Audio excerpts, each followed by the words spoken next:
Hello friends, myself Dr. Lokesh Jasrai. In the previous video, we have discussed Herman's single factor method to check the common method bias. And now we are going to discuss the second method, non-response bias, to check the common method bias. So first understand what is the meaning of non-response bias. Non-response bias is a systematic error that occurs when people who do not respond to a survey or study are meaningfully different from those who do respond. And those differences affects the result. Now let's see if your response rate is 20%. Then if 80% respondent would have filled the questionnaire, then will it chances to change the response? If yes, then it confirms as a non-response bias in your data.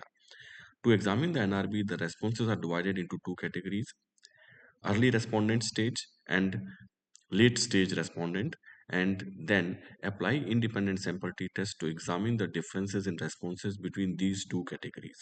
Select any construct and create a new variable with sum of all items of select construct to examine the NRB. Now, if responses are significantly different between these two categories, then the data is affected by NRB.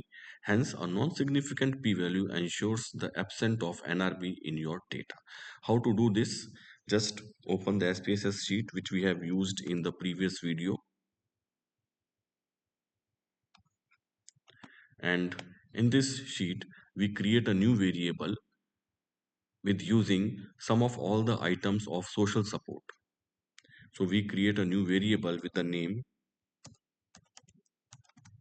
new SS, with the name new SS. Then, and how to do this one?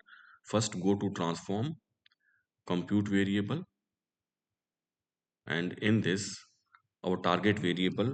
So we are going to create a new variable with the name new SS, and this new variable is a sum of all the items of SS. So we select one by one all the items of SS. SS1 we select and transfer in the numeric expression box. Assign plus, select SS2, transfer. Similarly SS3 and SS4. Press OK.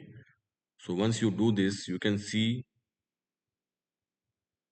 in your variable view that new SS has been created, and if you go to data view, you can see the values. So what does it mean by 18? 18 is the sum of all the items of SS1 to SS4 for the first respondent. Similarly, the second respondent, the value is 17, 13, 17, 16, like this. So now next one is we create a new next variable, that is we give the name of respondent categories. Now for this we divide data view into two categories. First half of the respondent we assigned value 1, and second half of the respondent we assigned the value 2. So total 148, 149 respondents are there. So we approximate, we give 74 respondent with label 1 and rest of the respondent we assigned label 2. So all these steps are required to compute the non-response bias test.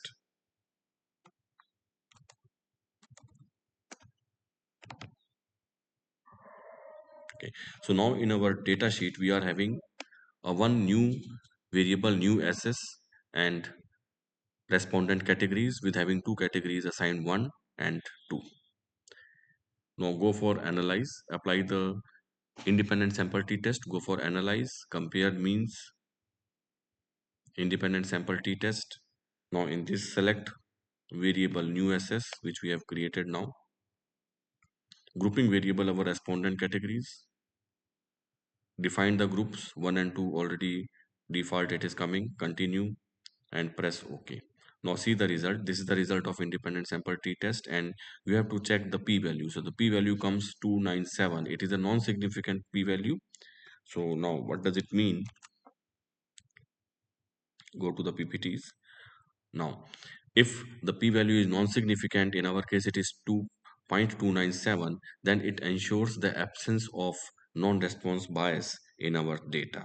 Now again I repeat this one: if responses are significantly different, then the data is affected by NRP. So in your case, if the p-value comes less than 0.05, it means at 5% level of significance, then your data will be affected by non-response bias, and then you have to do some of the corrective measures. But if the p-value comes non-significant, it means it is greater than 0.05, then it ensures that your data is not affected by NRB, and it confirms the absence of NRB in your data, as you can see in our results. So this is all about this this is all about this particular test, non-response bias. So in this way you can check the common method bias. Thank you so much for listening this video, and for more videos kindly subscribe the channel. Thank you so much.